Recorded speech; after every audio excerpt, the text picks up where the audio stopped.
Kafamın içi alev alev, hadi beni durdur.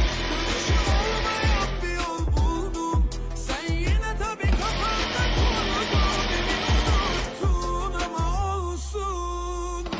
Bu sefer acımam. Sus bence aramam. Sana son bu ver.